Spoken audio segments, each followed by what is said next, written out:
Good morning पंजाबियों लैके हाज़र हाँ पंजाब ਅਤੇ देश विदेश ਦੀਆਂ ਵੱਡੀਆਂ ਖਬਰਾਂ। ਸਭ ਤੋਂ ਪਹਿਲਾਂ ਰੁੱਖ ਕਰ ਲੈਂਦੇ ਹਾਂ ਪੰਜਾਬ ਦੀਆਂ ਖਬਰਾਂ ਵੱਲ। ਪੰਜਾਬ ਦੇ ਮੋਗਾ ਦੇ ਵਿੱਚ ਅੱਜ ਕਾਂਗਰਸੀ ਐਮਐਲਏ ਨੂੰ ਲੋਕਾਂ ਦੇ ਗੁੱਸੇ ਦਾ ਸਾਹਮਣਾ ਕਰਨਾ ਪਿਆ ਤੇ ਉਸ ਨੂੰ ਭੱਜ ਕੇ ਜਾਨ ਬਚਾਉਣੀ ਪਈ। ਇਸ ਦੇ ਨਾਲ ਹੀ ਨਜ਼ਰ ਮਾਰ ਲੈਂਦੇ ਹਾਂ ਪੰਜਾਬ ਕੈਬਨਿਟ ਦੀ ਹੋਈ ਮੀਟਿੰਗ ਵਿੱਚ ਕਿਹੜੇ-ਕਿਹੜੇ ਫੈਸਲੇ ਲਏ ਗਏ। ਮੋਗਾ ਦੇ ਸਿਵਲ ਹਸਪਤਾਲ ਵਿੱਚ ਧਰਮਕੋਟ ਦੇ ਕਾਂਗਰਸੀ ਵਿਧਾਇਕ ਸੁਖਜੀਤ ਸਿੰਘ ਕਾਕਾ ਦੀ ਗੱਡੀ ਤੇ हमला किया गया। भड़के लोगों ने गड्डी की भन्न तोड़ भी की। विधायक उत्ते भी हमला करने की कोशिश की गई। लोगों में इन्ना गुस्सा सी कि विधायक ने भज के जान बचाई। दरअसल विआह विच गोली चलने नाल डीजे वाले की मौत हो गई सी। परिवार वाले इंसाफ लई धरने ते बैठे हैं। परिवार ने ऐलान किया कि जदों तक पुलिस मुलजमां नूं गिरफ्तार नहीं करती वो पोस्टमार्टम नहीं करवाउणगे। धर्मकोट के विधायक सुखजीत सिंह काका हस्पताल पहुंचे। विधायक ने एक विवादित बयान दिता तो परिवार वाले भड़क गए और विधायक की गड्डी भन्न दी। लड़के की मौत हुई है जी। अज इतने पोस्टमार्टम वास्ते लेके आए हो, पोस्टमार्टम हो गया या नहीं? रात 11 बजे मौत हुई जी। 11 ਦੇ 12 ਦੇ ਵਿੱਚ ਪੁਲਿਸ ਨੇ ਕੋਈ ਸਾਡੀ ਕਾਰਵਾਈ ਨਹੀਂ ਕੀਤੀ। ਜੇ ਪੁਲਿਸ ਨੇ ਕੀਤੀ ਜਾ ਕੇ ਸਾਨੂੰ ਧੱਕੇ ਨਾਲ ਕਹਿੰਦੇ ਪੋਸਟਮਾਰਟਮ ਕਰਾਓ। ਤੁਸੀਂ ਸਾਨੂੰ ਕਹਿੰਦੇ ਪੋਸਟਮਾਰਟਮ ਕਰਾ ਕੇ ਬੰਦੇ ਬਾਅਦ ਚ ਕਵਰ ਕਰਾਂਗੇ। ਫਿਰ ਇੱਥੇ ਕੋਈ ਸਾਡੇ ਸੱਜਣ ਸੀ, ਉਹਨਾਂ ਸਾਨੂੰ ਕਿਹਾ ਲੈ ਵੀ ਪੋਸਟਮਾਰਟਮ ਹੋ ਗਿਆ ਤੇ ਬਾਅਦ ਚ ਤਾਂ ਤੁਹਾਡੀ ਇਲਾਜ ਖਰਾਬ ਹੋ ਜਾਏਗੀ ਤੇ ਅਸੀਂ ਉਹਨਾਂ ਤੱਕ ਪੋਸਟਮਾਰਟਮ ਨਹੀਂ ਕਰਵਾਉਣਾ ਜਿੰਨਾ ਤੱਕ ਸਾਨੂੰ ਇਨਸਾਫ ਨਹੀਂ ਮਿਲੇ। ਉਹ ਬੰਦੇ ਜੋਸ਼ੀ ਫੜੇ ਜਾਣ ਤੇ ਸਾਨੂੰ ਇਨਸਾਫ ਦੀ ਮੰਗ ਚਾਹੀਦੀ। ਜਿਵੇਂ ਮਰਜ਼ੀ ਸਾਨੂੰ ਇਨਸਾਫ, ਜਿੰਨਾ ਤੱਕ ਬੰਦੇ ਗ੍ਰਿਫਤਾਰ ਨਹੀਂ ਹੁੰਦੇ ਉਹਨਾਂ ਤੱਕ ਅਸੀਂ ਪੋਸਟਮਾਰਟਮ ਨਹੀਂ ਕਰਾਵਾਂਗੇ। पुलिस की कह रही है जी? ਪੁਲਿਸ ਜੀ ਕੁਛ ਨਹੀਂ ਕਹਿ ਰਹੀ ਜੀ। ਪੁਲਿਸ ਤਾਂ ਬਸ ਇਹੀ ਕਹੇਗੀ ਤੁਹਾਨੂੰ ਕਹਿੰਦੀ ਲੈ ਪੋਸਟਮਾਰਟਮ ਕਰਾ ਲਓ, ਬੰਦੇ ਸ਼ਾਮ ਤੱਕ ਅਰੈਸਟ ਕਰ ਲਾਂਗੇ ਜੀ। ਅਸੀਂ ਫਿਰ ਇੱਥੇ ਆਏ ਮੁੱਗੇ 'ਚ ਅਸੀਂ ਫਿਰ ਪਹਿਲਾਂ ਕਰਾਉਣ ਲੱਗੇ ਪੋਸਟਮਾਰਟਮ, ਫਿਰ ਅਸੀਂ ਜਵਾਬ ਦਿੱਤਾ ਨਹੀਂ ਕਰਾਉਣਾ ਜੀ ਜਿੰਨੇ ਤੱਕ ਦੋਸ਼ੀ ਨਹੀਂ ਫੜੇ ਜਾਂਦੇ। ਜਿਹੜਾ ਕਰਮਜੀਤ ਮਰਿਆ ਉਹਦੇ ਨਾਲ ਤੁਹਾਡਾ ਕੀ ਰਿਸ਼ਤਾ ਹੈ? ਭਰਾ ਜੀ ਮੇਰੇ ਭਰਾ ਦਾ ਮੁੰਡਾ। ਕਿਵੇਂ ਸਾਰਾ ਹਾਦਸਾ ਹੋਇਆ? ਅੰਦਾਜ਼ਾ ਹੋਇਆ ਰਾਤ ਨੂੰ ਡੀਜੇ ਤੇ ਚਲਾ ਰਹੇ ਸੀ। ਇਹ ਡੀਜੇ ਚਲਾ ਰਹੇ ਸੀ, ਉੱਥੇ ਧਮਕੀਆਂ ਮਿਲ ਰਹੀਆਂ ਸੀ ਇਹਨਾਂ ਨੂੰ ਵੀ ਡੀਜੇ ਬੰਦ ਕਰਤਾ ਹੈ ਨਾ 10:30 ਵਜੇ ਜੀ। 10 ਵਜੇ ਜਦੋਂ ਡੀਜੇ ਬੰਦ ਕਰਤਾ ਇਹਨੂੰ ਕਹਿੰਦੇ ਡੀਜੇ ਚਲਾ ਨਹੀਂ ਤਾਂ ਅਸੀਂ ਗੋਲੀਆਂ ਮਾਰ ਦਿਆਂਗੇ ਤੁਹਾਨੂੰ। ਧਮਕੀਆਂ ਦੇਣ ਲੱਗ ਪਏ। ਜਦੋਂ 11 ਵਜੇ ਡੀਜੇ ਚਲਾਉਣ ਲੱਗ ਪਏ, 11 ਵਜੇ ਤੋਂ ਬਾਅਦ ਬੰਦ ਕਰਤਾ, ਉਦੋਂ ਇਹਨਾਂ ਨੇ ਗੋਲੀਆਂ ਚਲਾਉਣੀਆਂ ਸ਼ੁਰੂ ਕਰ ਦਿੱਤੀਆਂ ਜੀ। ਬਸ ਸਾਨੂੰ ਇਨਸਾਫ ਚਾਹੀਦਾ, ਦੋਸ਼ੀਆਂ ਨੂੰ ਜਲਦੀ ਤੋਂ ਜਲਦ ਪਕੜੇ। ਕੱਲ ਵੇ ਧਰਨਾ ਲਾਇਆ ਸੀ ਉੱਥੇ ਐਮਐਲਏ ਵੀ ਆਇਆ ਸੀ? ਨਹੀਂ ਉਹਦਾ ਨਹੀਂ ਪਤਾ ਜੀ, ਨਹੀਂ ਪਤਾ, ਉਸ ਤੋਂ ਬਾਅਦ ਆਏ ਸੀ। कैप्टन के मंत्रियों ने भी इस हंगामे का विरोध किया। ਨੇ ਦੇਖੋ ਇਹ ਤੇ ਬੜੀ ਮਾੜੀ ਗੱਲ ਹੈ ਕਿ ਜਦੋਂ ਜਿਹੜਾ ਕੋਈ ਐਮਐਲਏ ਜਾਂ ਮਿਨਿਸਟਰ ਜਾਂਦਾ ਪਬਲਿਕ ਦੇ ਕੋਲ ਸਿੰਪਥੀ ਕਰਨ ਲਈ ਉੱਥੇ ਉਹਨਾਂ ਨੂੰ ਆਪਣੇ ਗ੍ਰੀਵੈਂਸਿਸ ਦੱਸਣੇ ਚਾਹੀਦੇ। ਜੇ ਮੰਤਰੀ ਜੀ ਜਾਂ ਐਮਐਲਏ ਸਾਹਿਬ ਉੱਥੇ ਗਏ ਨੇ ਤਾਂ ਉੱਥੇ ਲੋਕਾਂ ਨੂੰ ਖੜੇ ਹੋ ਕੇ ਉਹਨਾਂ ਦੀ ਗੱਲ ਸੁਣਨੀ ਚਾਹੀਦੀ ਔਰ ਆਪਣਾ ਦੱਸਣਾ ਚਾਹੀਦਾ। ਤੇ ਜੇ ਨਹੀਂ ਐਕਸ਼ਨ ਹੁੰਦਾ ਫਿਰ ਕੋਈ ਆਪਣਾ ਉਹ ਰਿਟੈਲੀਏਸ਼ਨ ਜਾਂ ਉਹਨਾਂ ਦਾ ਕੋਈ ਹੁੰਦੀ ਪ੍ਰਵੋਕ ਹੁੰਦੇ ਫਿਰ ਉਹ ਵੱਖਰੀ ਗੱਲ ਸੀ। ਇਹਦੇ 'ਚ ਇਹਦਾ ਮਤਲਬ ਕਿ ਜਿਹੜੇ ਪਬਲਿਕ ਰਿਪਰੈਜ਼ੈਂਟੇਟਿਵ ਨੇ ਉਹਨਾਂ ਨੂੰ ਨਹੀਂ ਜਾਣਾ ਚਾਹੀਦਾ ਇਹੋ ਜਿਹੇ ਥਾਵਾਂ 'ਤੇ। पंजाब सरकार ने नवीं पेंशन स्कीम विच अपना हिस्सा वधाउण दा फैसला किया। ਵੱਖ-ਵੱਖ मुलाजम यूनियनां मुख्य तौर पर इसकी मंग कर रही सी। भारत सरकार के फैसले अनुसार यह 1 अप्रैल 2019 तो प्रभावी होगा। मुख्य मंत्री कैप्टन अमरिंदर सिंह की अगवाई हेठ हुई पंजाब मंत्रिमंडल की मीटिंग विच नवीं पेंशन स्कीम तहत मुलाजमां लई सूबे के मासिक मैंचिंग योगदान नूं मुढ़ली तनख्वाह महंगाई भत्ते के 10% तो वधा के 14% करने का फैसला किया। यह 31 जनवरी 2019 नूं वित्त मंत्रालय वित्त सेवावां विभाग भारत सरकार द्वारा जारी नोटिफिकेशन के अनुकूल है। सूबे विच रोजगार पैदा करने लई सरकार ने पंचायती जमीनां ते फैक्ट्रियां बनाउण दा फैसला किया। यह फैसला भी कैबिनेट मीटिंग विच लिया गया। कैबिनेट मंत्री साधू सिंह धर्मसोत ने दस्सिया कि पंचायतां दी सहमति नाल ही सारे कदम चुके जाणगे। मंत्री ने कहा कि फैक्ट्रियां आउण नाल लोकां नूं फायदा मिलेगा ते इंडस्ट्रीਆਂ नाल सूबे विच रोजगार भी ਵਧੇਗਾ। ਤੇ ਜਿਹੜਾ ਇੰਡਸਟਰੀ ਨੂੰ ਪੰਚਾਇਤੀ ਜ਼ਮੀਨ ਦੇਣ ਦਾ ਫੈਸਲਾ ਹੋਇਆ ਵਾ। ਸੋ ਅਸੀਂ ਰਾਜਪੁਰੇ ਲਾਗੇ ਇੰਡਸਟਰੀਅਲ ਪਾਰਕ 1000 ਏਕੜ ਚਲਾ ਰਹੇ ਹਾਂ। ਉਹਦੇ ਲਈ ਅਸੀਂ ਇਹ ਪਾਸ ਕੀਤਾ। ਪੰਚਾਇਤਾਂ ਨੇ ਪਹਿਲਾਂ ਅਪਰੂਵ ਕੀਤਾ, ਪੰਚਾਇਤਾਂ ਨੇ ਸਾਰੇ रेजोल्यूशन पाए हैं, फिर ऐसी काम 50,000 करोड़ की ऑफर आई हुई है। लोग आना चाहते हैं, सिर्फ लैंड की प्रॉब्लम है। वो भी वो कॉरिडोर के पास जो लैंड लेना चाहते हैं, जो रेलवे कॉरिडोर बन रहा है तो राजपुरा बेस्ट सूट करता। सो पंचायतों की मदद से, उनकी अप्रूवल से ही ये हो। पंजाब की इंडस्ट्री बढ़िया करने के लिए, पंजाब की इंडस्ट्री को तकड़ा करने के लिए आज फैसला हुआ है कि जो पंचायती ज़मीनें हैं अगर पंचायत चाहेगी सर्वसम्मति से वहाँ ला करके उनकी ज़मीन की पंचायत की कीमत दी जाएगी और उसके ऊपर इंडस्ट्री लगेगी और उन लोगों को भी फ़ायदा होगा, स्टेट को भी फ़ायदा होगा इंडस्ट्रियलिस्ट का हौसले बुलंद हुए, उनको यहाँ ज़मीन मिली है। ਪੰਜਾਬ ਵਿੱਚ ਕਬੱਡੀ ਵਿਸ਼ਵ ਕੱਪ ਦੀ ਸ਼ੁਰੂਆਤ ਹੋ ਚੁੱਕੀ ਹੈ। ਇਸ ਕੱਪ ਵਿੱਚ ਪਹਿਲਾਂ ਪਾਕਿਸਤਾਨ ਸਮੇਤ 9 ਟੀਮਾਂ ਦੇ ਹਿੱਸਾ ਲੈਣ ਦੀ ਚਰਚਾ ਸੀ, ਪਰ ਪਾਕਿਸਤਾਨ ਦੀ ਟੀਮ ਨੇ ਵਿਸ਼ਵ ਕੱਪ ਵਿੱਚ ਹਿੱਸਾ ਨਹੀਂ ਲਿਆ। ਪਾਕਿਸਤਾਨ ਨੇ ਕਿਹਾ ਸੀ ਕਿ ਭਾਰਤ ਵੱਲੋਂ ਕੋਈ ਵੀ ਸੱਦਾ ਉਹਨਾਂ ਨੂੰ ਨਹੀਂ ਮਿਲਿਆ, ਪਰ ਪੰਜਾਬ ਦੇ ਖੇਡ ਮੰਤਰੀ ਦਾ ਕਹਿਣਾ ਹੈ ਕਿ ਵਿਦੇਸ਼ ਮੰਤਰੀ ਨਾਲ ਵੀਜ਼ੇ ਲਈ ਗੱਲ ਚੱਲ ਰਹੀ ਹੈ। ਪਾਕਿਸਤਾਨ ਟੀਮ ਨੂੰ ਵੀ ਅਸੀਂ ਇਨਵਾਈਟ ਕੀਤਾ ਸੀਗਾ, ਲੇਕਿਨ ਐਮਈਏ ਨੇ ਉਹਨਾਂ ਨੂੰ ਕਲੀਅਰੈਂਸ ਨਹੀਂ ਦਿੱਤੀ ਗਈ। ਇਹ ਸੈਂਟਰਲ ਦਾ ਮਾਮਲਾ, ਉਹਦੇ 'ਚ ਅਸੀਂ ਕੁਝ ਨਹੀਂ ਕਰ ਸਕਦੇ। ਸਾਡਾ ਫਰਜ਼ ਸੀ ਉਹਨਾਂ ਨੂੰ ਬੁਲਾਉਣਾ।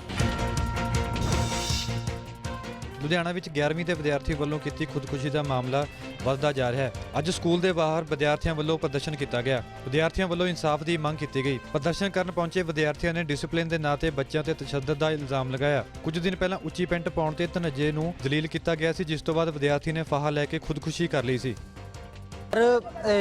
इसमें एक तो डिसिप्लिन के लिए रूल बहुत सख्त हैं, ऊपर से बच्चों की सुनवाई नहीं की जाती है, और अगर बच्चा अपनी प्रॉब्लम लेके जाता है तो सिर्फ सीनियर टीचरों की बात सुनी जाती है, और सीनियर टीचर बच्चों को इतना जलील करते हैं, मारते हैं छोटी छोटी बात लेके कि पूछो ही मत। और इसमें हर एक के टाइम में एक 2 मिनट का टाइम फ़र्क होता ही रहता है। इस स्कूल में 6:45 का ग्रुप होता है। अगर बच्चा 1 सेकंड भी लेट हो जाता है तो 50 पे फाइन लगा ही देते हैं। हमको ये स्कूल बंद चाहिए।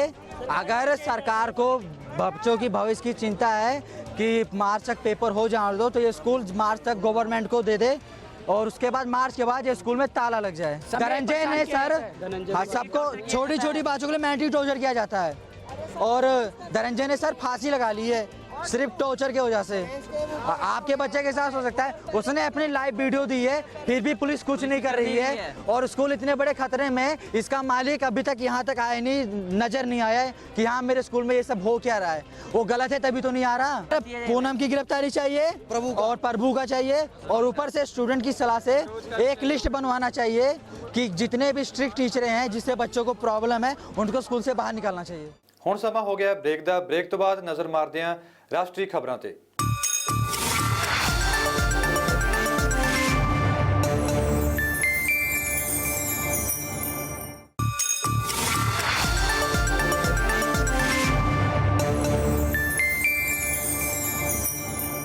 ਬ੍ਰੇਕ ਤੋਂ ਬਾਅਦ ਸਵਾਗਤ ਹੈ।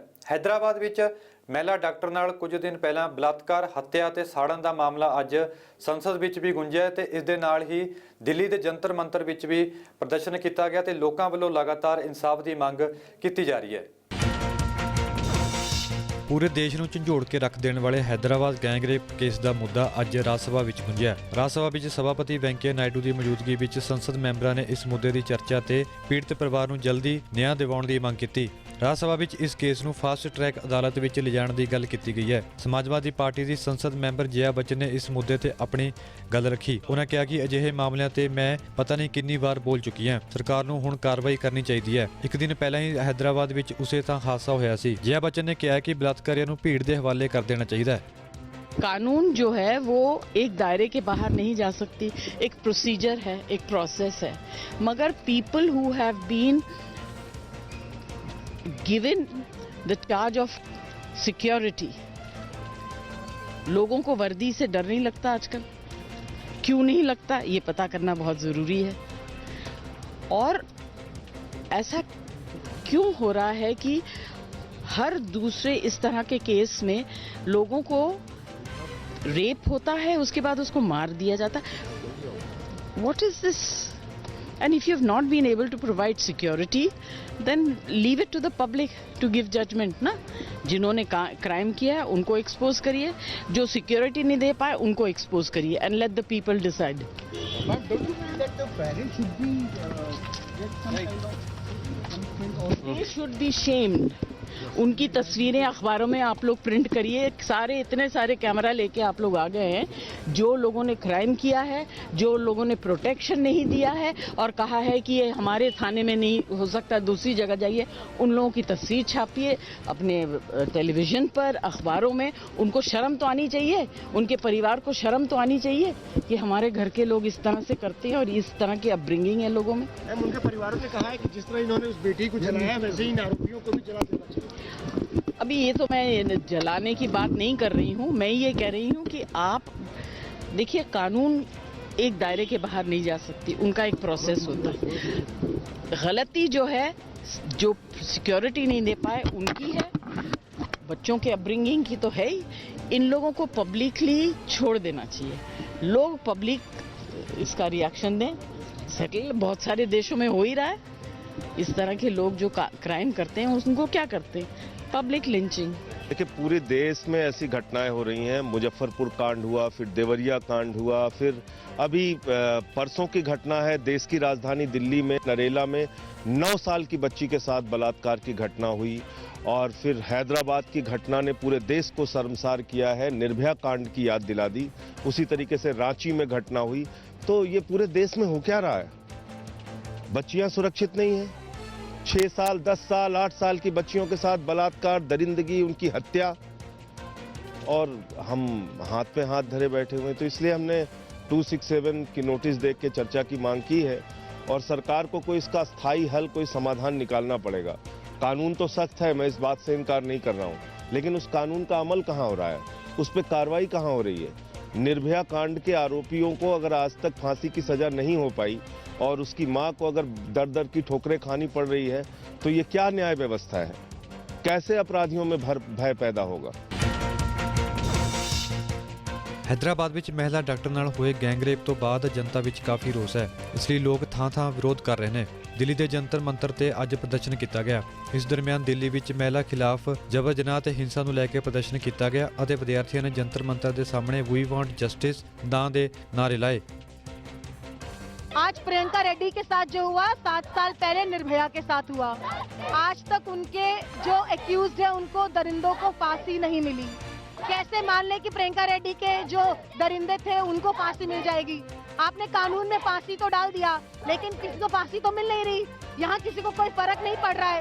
आप जाते हो पाकिस्तान पे स्ट्राइक करते हो, पाकिस्तान के खिलाफ आपके पास एक रात के लिए सारे आर्म्स एम्युनिशन इकट्ठे कर देते हो। कोई इंटरनेशनल ह्यूमन राइट नहीं है, लेकिन रेपिस्ट के ऊपर सारे ह्यूमन राइट्स चलते हैं क्या? हमारे सर्जिकल स्ट्राइक रेपिस्ट के ऊपर कब होंगे? करते हैं, रेप करके भाग जाते हैं, पूरा जुडिशियली सिस्टम चलता रहता है, 4-4, 5-5 साल हो जाते हैं, किसी को कोई फर्क नहीं पड़ता। जैसे लोग निर्भया के दरिंदों का वेट कर रहे हैं फांसी का, वैसे ही लोग वेट कर रहे हैं कि कैसे होगा ये सब, इसका समाधान क्या है? अगर आज भी आप चुप हैं, प्रधानमंत्री चुप है, उनकी सभी महिलाएं मंत्री चुप है, अगर सिस्टम, समाज और सरकार सभी लोग चुप बैठेंगे तो एक्शन कौन लेगा? फिर जनता को ही एक्शन लेना पड़ेगा। I can't say anything. तो मैं भी 18 थी, और जब मैं कॉलेज से घर आती हूँ तो मुझे पता है कैसा अनसेफ फील होता है। मेरे पेरेंट्स फोन करके पूछते हैं बेटा आप घर पहुँच गए हो, तो बार बार उनका कॉल करना, मुझे पता है वो कितना परेशान है। हम अपने घर से इतने दूर है सर, कब तक ये चलेगा? कब तक? आप कुछ भी कर लो सरकार, आपको जो करना है कर लो, बट प्लीज लड़कियों को सेव कर दो। सर,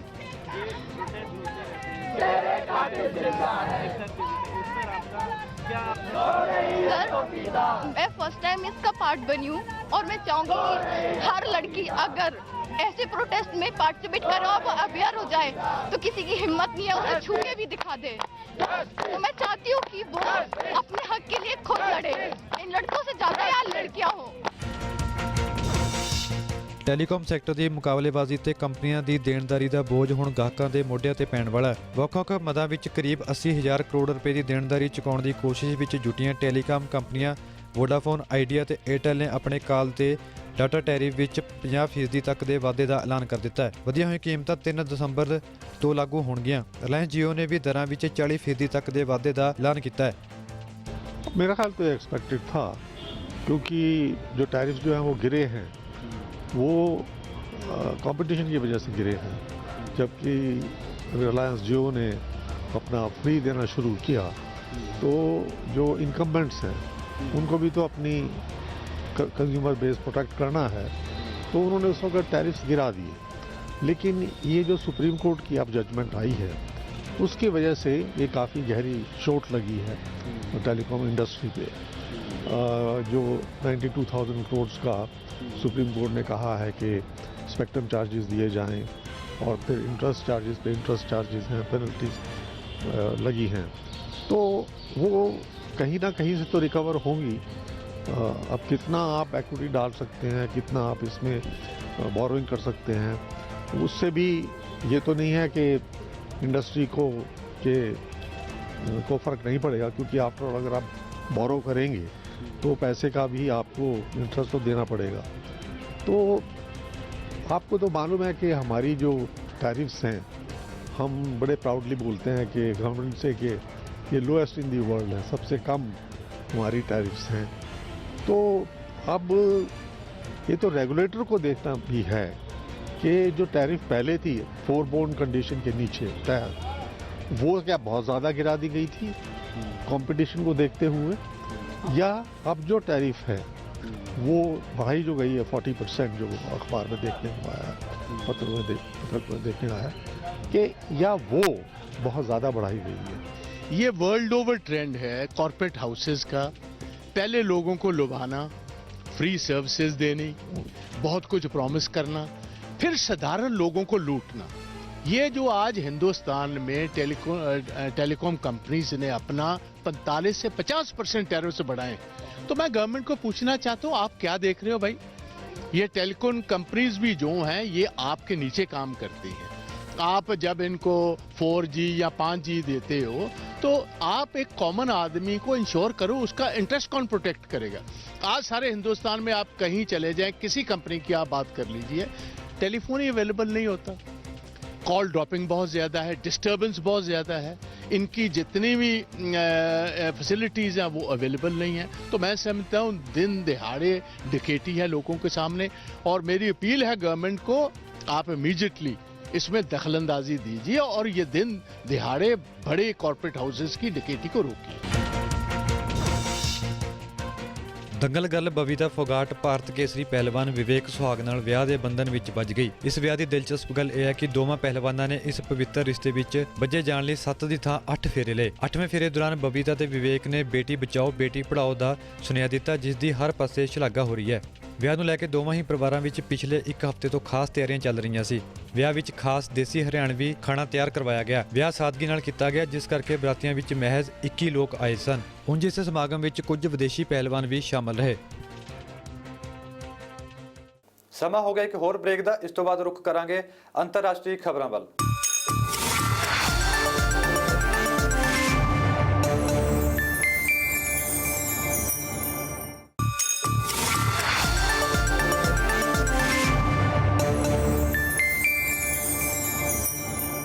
ਬ੍ਰੇਕ ਤੋਂ ਬਾਅਦ ਇੱਕ ਵਾਰ ਫਿਰ ਤੋਂ ਸਵਾਗਤ ਹੈ। ਹੁਣ ਵਧਦੇ ਹਾਂ ਅੰਤਰਰਾਸ਼ਟਰੀ ਖਬਰਾਂ ਵੱਲ।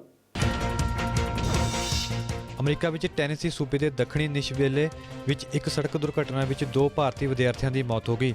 ਇਹਨਾਂ ਵਿੱਚੋਂ ਇੱਕ ਲੜਕੀ ਸੀ। ਦੋਵੇਂ ਵਿਦਿਆਰਥੀ ਟੈਨੇਸੀ ਸਟੇਟ ਯੂਨੀਵਰਸਿਟੀ ਦੇ ਵਿਦਿਆਰਥੀ ਸਨ ਅਤੇ ਉਹ ਕਾਲਜ ਆਫ ਐਗਰੀਕਲਚਰ ਤੋਂ ਪੜ੍ਹਾਈ ਕਰ ਰਹੇ ਸਨ। ਯੂਨੀਵਰਸਿਟੀ ਦੇ ਵਿਦਿਆਰਥੀਆਂ ਨੇ ਭਾਰਤ ਵਿੱਚ ਇਹਨਾਂ ਦੇ ਅੰਤਿਮ ਸੰਸਕਾਰ ਦਾ ਬੰਦੋਬਸਤ ਕਰਨ ਲਈ $42,000 ਤੋਂ ਵਧੇਰੇ ਦਾ ਫੰਡ ਇਕੱਠਾ ਕੀਤਾ ਹੈ। ਪੁਲਿਸ ਮੁਤਾਬਕ ਦੋਵਾਂ ਵਿਦਿਆਰਥੀਆਂ ਦੀ ਹਿੱਟ ਐਂਡ ਰਨ ਮਾਮਲੇ ਵਿੱਚ ਮੌਤ ਹੋਈ ਹੈ। 4 ਵਾਰ ਦੇ ਚੈਂਪੀਅਨ ਭਾਰਤ ਨੇ ਸੋਮਵਾਰ ਨੂੰ 2020 ਵਿੱਚ ਹੋਣ ਵਾਲੇ ਅੰਡਰ-19 ਵਿਸ਼ਵ ਕੱਪ ਲਈ 15 ਮੈਂਬਰੀ ਟੀਮ ਦਾ ਐਲਾਨ ਕਰ ਦਿੱਤਾ।